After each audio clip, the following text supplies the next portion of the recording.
Welcome back to the Arise interview, where we speak to the newsmakers as well as ordinary people doing extraordinary things around the world and featuring the voices at the heart of the stories. I'm Charles Aniagolu. Now, the arrival of the first British settlers in Australia in 1788 had a devastating effect on the indigenous Aboriginal community, and the negative effect of centuries of discrimination and past government policies are still being felt today.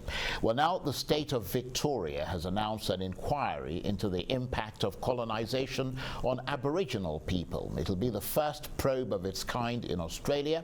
An interim report must be delivered within 12 months, with the inquiry itself expected to run for 3 years. Truths that have happened, that our elders had to endure, that our ancestors endured, that they endured genocide, massacres, a whole range of truth that needs to be told. You can't have treaty without truth. You can't have justice without truth. Canada, South Africa, our near neighbour and friend New Zealand. This is an important and historic path that we must all go through. Thank you.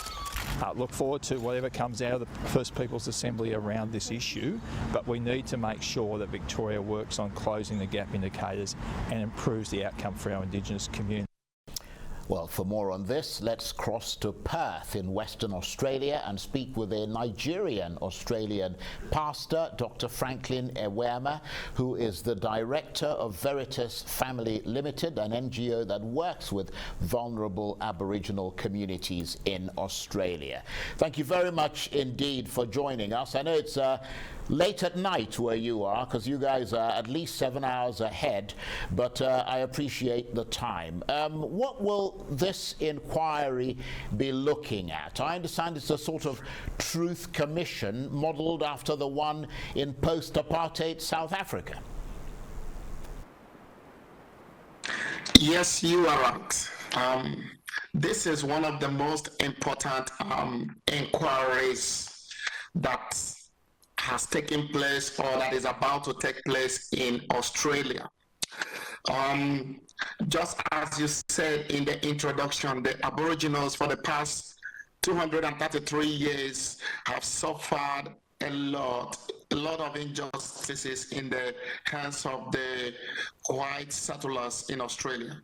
So in this gone Tuesday, the Deputy Premier of the Victorian State announced that there will be this inquiry that will start July.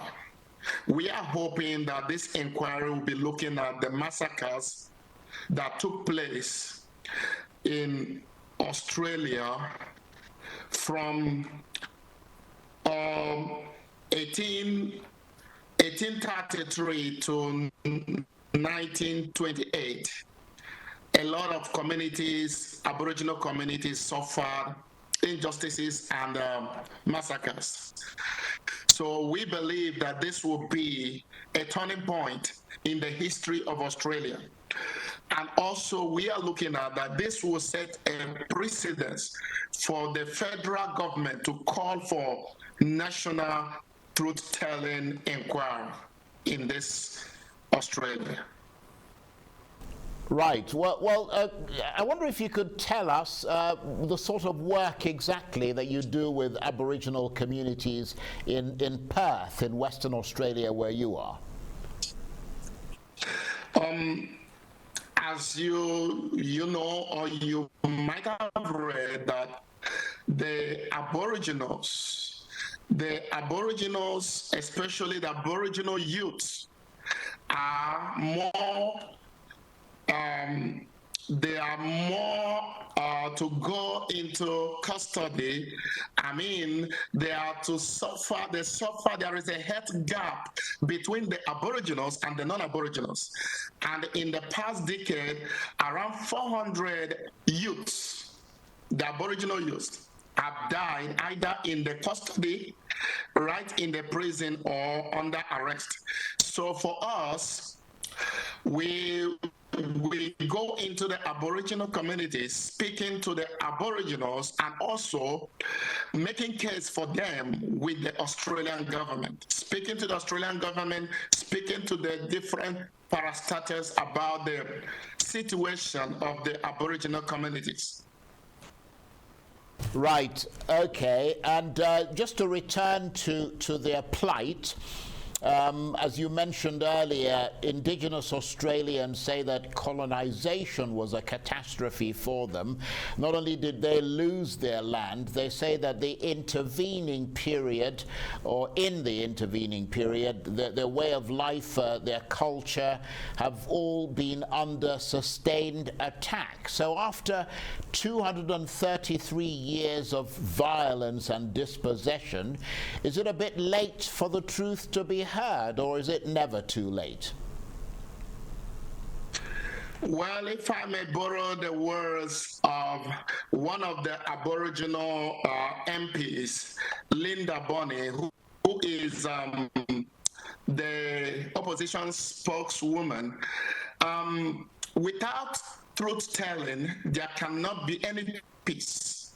So we believe that even though it looks like it's too late, but it is never too late to start. It is never too late to make a U-turn. It is never too late, because the Aboriginals are still suffering from the same injustices that started 233 years ago. So the same injustices are happening even at this moment, because when you look at the plight and what is going on in the Aboriginal community, you will understand that if the truth is not told as it is, it was done in New Zealand, in Canada, even in South Africa. If it is not done, the Aboriginals will continue to suffer.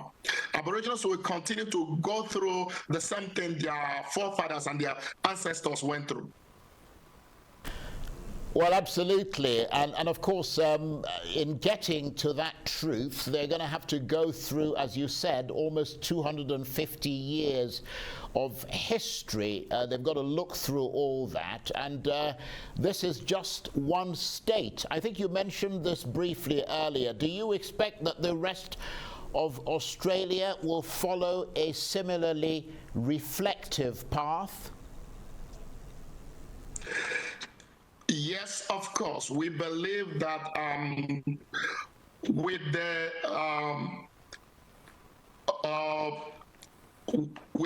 truth-telling inquiry in Victoria, we believe that the Prime Minister, Scott Morrison, will be under pressure to call for federal truth-telling inquiry. Right, and is it safe to say that the state of Victoria in the south of Australia has been a leader in terms of Indigenous rights, because it's given the inquiry, which is supposed to report back, as I mentioned at the outset, next year, some pretty powerful ammunition. It will have the same status as a royal commission, which is Australia's highest form of inquiry. So one does get the sense that change is underway, or at least imminent, in Australia. That is what we are hoping for. We are hoping for change, and this is the change that the Aboriginals have been clamoring for the past 233 years. So the state of Victoria has done well in closing the gap of the major key health outcomes for the Aboriginals. Every year, the state of Victoria has this report, the Aboriginal report, which they have commissioned. Apart from the truth-telling inquiry, the state of Victoria produces yearly report.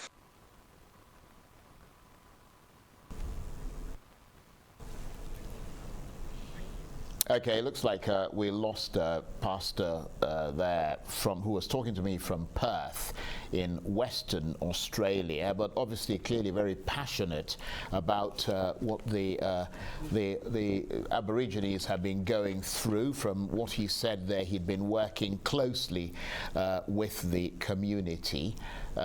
Certainly one community in Perth. There's quite a big concentration of Aborigines in that part of the country, and they have been there for thousands of years. I mean, their history is just remarkable. And there's also the sense that they have been hard done by, but the hope and the belief, as the pastor was saying there, is that this is now going to move things forward. And obviously the Australian state of Victoria a leader in that direction, and we have a pastor back from what I'm told. And Pastor, I apologize, I think it might be just the internet connection, but you went off piste, as we say, for a while there, but thank you very much indeed for coming back to us. Just tell us a bit about Western Australia and Perth, where you are. I mean, I've been to Australia, but I've been to Brisbane and Sydney, which is, I mean, Australia is it's a continent really on its own, and it's very, very far away from Perth, isn't it? Yes, Perth is one of the most isolated cities in the world. We are far from everyone, even though we are still in one country, but we are actually far from everyone. Western Australia.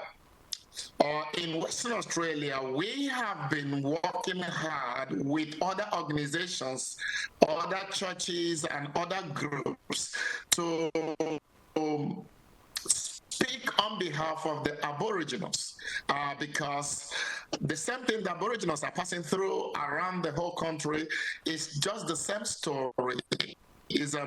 Is a sad story to hear when you go into the Aboriginal community.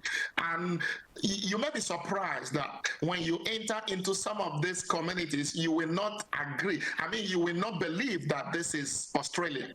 This is the first world. But that is the situation that the Aboriginals face every day. They have the highest rate of suicide.